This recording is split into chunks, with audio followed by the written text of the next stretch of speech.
औज़ुबिल्लाहिमिनश्शैतानिर्रजीम बिस्मिल्लाहिर्रहमानिर्रहीम। Online lectures bye Qasim इंसजाद के साथ आपकी खिदमत में एक दफ़ा फिर हाजिर। आज का हमारा टॉपिक ये है कि किसी भी मामले में जो कोई शख्स ज़मानत के तौर पर ज़ामिन अपना मुचलका देता है तो फिर उस या ज़मानतनामा देता है तो उसकी क्या क्या ज़िम्मेदारियाँ होती हैं। अगर वो ज़िम्मेदारियाँ पूरी कर दे तो फिर क्या तरीक़ाकार है अपनी ज़मानत को ख़त्म करने के लिए। अगर वो अपनी ज़मानत पूरी ना कर सके तो फिर उस पर क्या सज़ा हो सकती है। इससे पहले आपसे ये गुजारिश है कि अगर आपने चैनल सब्सक्राइब नहीं फरमाया तो उसको काइंडली आप ज़रूर सब्सक्राइब फरमा लें ताकि तमाम वीडियोस आप तक पहुंच सकें। बेल आइकन को क्लिक कीजिएगा ताकि वीडियोस आप तक पहुंच सकें और इसके अलावा शेयर भी फरमाइएगा। Thank you very much. अच्छा, ज़ामिन ज़ामिन जैसे लफ्ज़ से ये साबित होता है कि ये एक किसी और शख्स की ज़मानत आप देते हैं तो वो ज़ामिन बन जाता है, जैसे जिसे इंग्लिश में श्योरिटी कहते हैं। वो श्योरिटी जो होती है अदालत आपसे हमेशा मांगती है, या इसके अलावा डिप्टी कमिश्नर वो भी एक अदालत ही है, वो भी आपसे ज़मानत के तौर पर आपसे कोई मुचलका वगैरह हासिल कर सकते हैं। या पुलिस की सूरत में भी क्या, अगर आप वेगाबॉन्ड या इस किस्म की कोई बात है कि आवारागर्दी नहीं की जाएगी तो वो भी ज़मानत आपसे हासिल करके लेकिन कोर्ट में पेश करते हैं। तो पहले आपसे ये डिस्कस कर लें कि अदालती कार्रवाई में ज़ामिन कहाँ कहाँ और कैसे कैसे होते हैं। मिसाल के तौर पर आपके किसी अजीज़ के ख़िलाफ़ पर्चा दर्ज हुआ तो पर्चा दर्ज होने के बाद उसने अबूरी ज़मानत एड इंटरम बेल कराई और वहाँ पर उसको कहा गया कि अब ज़ामिन के ज़रिए आप मुचलका शामिल कराएं। तो वहाँ पर 50,000 या लाख या 2 लाख की ज़मानत के वो ये होता है कि ये शख्स पेश होगा अदालत में। इसने ज़मानत कराई है गिरफ़्तारी से बचने के लिए। Interim bail, ad interim bail पहले होती है, फिर वो एड इंटरम कन्फर्म होती है जिसको इंटरम कहा जाता है। और वो ये वकील साहबान को समझना बहुत ज़रूरी है, जो अबूरी हम कराते हैं जिसकी पेशी लगती है अभी कंफर्म नहीं होती उसको एड इंटरम बेल कहते हैं। और उसके बाद जो कंफर्म होती है वो एड इंटरम बेल जो है वो इंटरम बेल बन जाती है और वो कंफर्म हो जाती है या खारिज हो जाती है। तो ये प्री अरेस्ट बेल जो 498 ज़ाब्ता फौजदारी के तहत होती है, तो उसमें ज़ामिन ने आप ज़मानत दी कि ये अदालत में पेश होगा और बहस करेगा। और बहस करने के बाद, वकील करने के बाद ये अदालत को सरेंडर करता है। अगर ये नहीं करेगा ख़ुद को सरेंडर तो ये जो मेरा ज़मानतनामा है इसको बतौर जुर्माना ज़ब्त किया जा सकता है। तो अगर कोई ऐसी कार्रवाई होती है कि वो भाग जाते हैं और अदालत में पेश नहीं होते, बहस नहीं करते, तो फिर वो ज़मानत के ख़िलाफ़ कार्रवाई होगी क्योंकि उसने अपना मुचलका ज़मानतनामा की सूरत में। हाँ, ये बात है कि वो कैसी भी ज़मानत अदालत ले सकती है, शख्सी ज़मानत भी ले सकती है, बाद में जुर्माना कर सकती है, या आम तौर पे फ़र्द मलकियत आपको अदालत से पेश करना पड़ता है, जो अदालत में पेश करने के बाद फिर अगर वो ज़ामिन के ख़िलाफ़ कार्रवाई हो जाती है, अगर वो पेश नहीं करता तो फिर वो जुर्माना 50,000 का है तो 50,000 भी जुर्माना हो सकता है, लाख भी है तो 2 लाख है। कोर्ट की डिस्क्रिशन है। अगर आप कोई हार्डन क्रिमिनल नहीं है या बार बार इस किस्म के ज़ामिन नहीं हैं, जो एक प्रैक्टिस आम तौर पे अदालती कार्रवाइयों में एक ख़रीद करके वो ज़मानत दी जाती है, वो प्रोसेस था। लेकिन अब जो है अदालतें इस बारे में कॉन्शियस हो गई हैं कि 302 के मुलज़िम भाग जाते हैं ज़मानत करा कर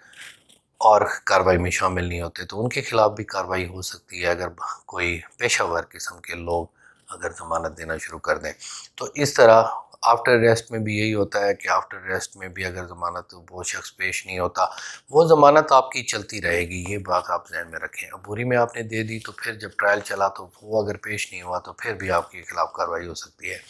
तो उसमें आमतौर पर ये होता है कि जज जो पहली बार ऐसा होता है तो 50,000 से लेकर 20,000 या 30,000 तक जुर्माना या 10,000 भी कर देते हैं, जिसके उसकी छुट्टी ख़त्म हो जाती है और फिर वो उसके ख़िलाफ़ वारंट इशू हो जाते हैं और वो परमानेंट भी हो जाते हैं। फिर पुलिस जब उसे गिरफ़्तार करके आती है और वो पुलिस जो है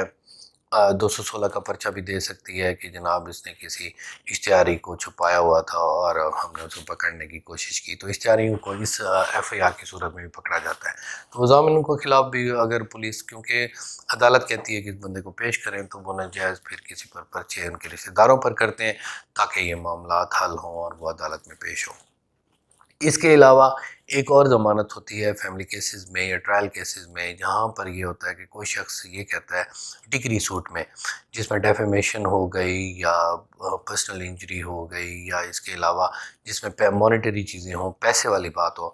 تو اس میں آ کر کوئی ضمانت دیتا ہے کہ جناب یہ ڈگری اس کی ہو گئی ہے، بیوی نے اس کی ڈگری اس کے خلاف کرائی ہوئی ہے، اگر یہ عدالت میں پیش نہیں ہوگا تو میں یہ جو زر ثمن ہے یا جو پیسے ہیں، یہ میں سارے پیسے جمع کرانے کے لیے تیار ہوں جو ڈگری صورت میں ہو چکے ہیں، تو وہ وہاں پر رعایت نہیں ہوگی۔ یہ ضمانت میں اکثر رعایت ہو جاتی ہے، 10-15-20 ہزار میں جان چھوٹ جاتی ہے، لیکن اگر آپ نے یہ ضمانت دی ہے، کافی یہ سوالات مجھ سے کیے گئے کہ اگر ہم نے پیسوں کی صورت میں اپنی زمین وہاں گروی یا پلج یا اس کی ضمانت کے طور پہ رکھ دی ہے تو کیا ہم اپنا ضامن چینج کر سکتے ہیں؟ تو نہیں، ایسا نہیں ہوگا۔ اگر وہ ضامن اس کو پیش مقررہ کارروائی کے دوران نہیں کرے گا، ڈیٹ کے دوران، تو پھر وہ اس کی جو پراپرٹی ہوگی وہ اٹیچ ہوگی، کرک جسے کہتے ہیں، پھر اس کے بعد وہ نیلام ہو جائے گی، اور اگر نیلامی کے بعد اس کا جو ریٹ چاہے وہ ₹1,00,000 کی ہو، 20,000 میں نیلام ہو گئی ہو، تو پھر اس کے اعتراضات تو ہوتے ہیں، اعتراضات بھی آپ داخل کر سکتے ہیں، لیکن وہ پیسے یا تو آپ پیسے دیں گے یا پھر زمین نیلام ہو جائے گی، وہ دوسروں کو قبضہ بھی پولیس اس کا دے دے گی۔ اس کا طریقہ کار بھی ہوگا کہ وہ پولیس جو ہے مقامی تحصیلدار کو کہے گی کہ اس کے بارے میں رپورٹ دیں، وہ رپورٹ دینے کے بعد اس کی نشاندہی کورٹ آکشنر جائے گا اور اس کو جا کر نیلام کر دے گا۔ تو اس وجہ سے اگر آپ ضمانت دے رہے ہیں تو آپ پر بہت ڈیوٹیز ہیں کہ آپ نے اس شخص کو، ملزم کو، یا جو ڈگری دار کے خلاف، ڈگری دار نے جو آپ کے بندے کے خلاف جو کارروائی کی ہوئی ہے اس کو وہاں پر پیش کریں۔ اگر وہ پیسے زر ثمن نہیں دیتا تو وہ اگر گرفتار ہو جاتا ہے تو پھر اس کے بعد آپ کی ضمانت ختم ہو جائے گی، وہ اس کے خلاف فرنٹ ہو جائے گا، لیکن ضمانت اس صورت میں ختم نہیں ہوگی کہ آپ ایک بار عدالت میں کہہ دیں اور بعد میں کہیں کہ نہیں جی اب میں ضمانت دینے کے لیے تیار ہوں، وہ آپ کو پہلے سوچنا پڑتا ہے۔ تو اس طرح ضامن کے اوپر بہت ساری ڈیوٹیز ہیں۔ ہاں، ایک اور پرابلم یہ ہوتا ہے کہ چاہے ضمانت میں آپ نے ضمانت نامہ دیا ہو، مچلکہ دیا ہو، یا ڈگری کی صورت میں دیا ہو، تو وہ فرد آپ ایک جاری کرتے ہیں۔ پہلے عام طور پہ ایسا معاملہ نہیں تھا، لیکن اب یہ ہوتا ہے کہ وہاں پر جو ADLR کے پاس ایک ریونیو ریکارڈ جو کمپیوٹرائزڈ ہے، وہ آپ کے کھاتے میں وہاں پر ایک فرد جاری ہو جاتا ہے ضمانت کی صورت میں۔ وہ بھی سمپل ایسا ہی ہے کہ جیسے آپ فرد بے کا جاری کراتے ہیں تو دوسری بار جاری نہیں کرا سکتے، ضمانت کے طور پر اگر آپ نے دے دیا تو جب تک وہ ضمانت کورٹ آرڈر نہیں آئے گا آپ اس کو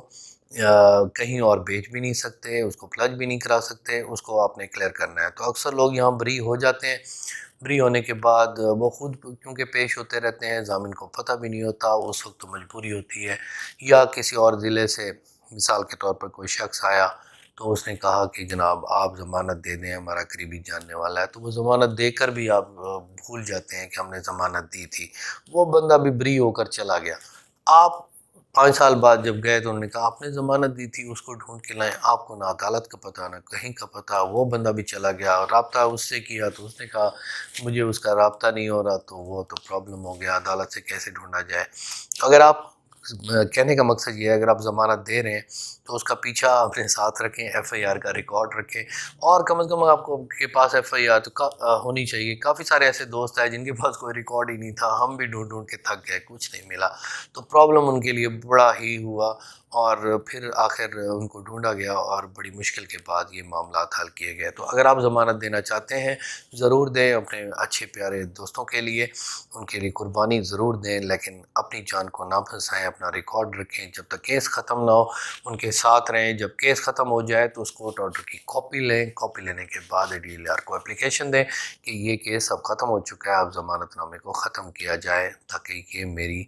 زیر بار جو پراپرٹی تھی وہ ختم ہو گئی ہے۔ تو یہ ضامن کی ڈیوٹیز ہیں جو میں نے ان شارٹ آپ کو بتانے کی کوشش کی ہیں۔ اگر آپ کو یہ لیکچر پسند آیا ہو تو اس کو ضرور لائک کیجیے گا اور شیئر کیجیے گا۔ میں انشاءاللہ اور بھی اچھی ویڈیوز بنا کر آپ کی خدمت میں پیش کرتا رہوں گا۔ اللہ تعالیٰ آپ کو حامی و ناصر ہو۔ اللہ حافظ۔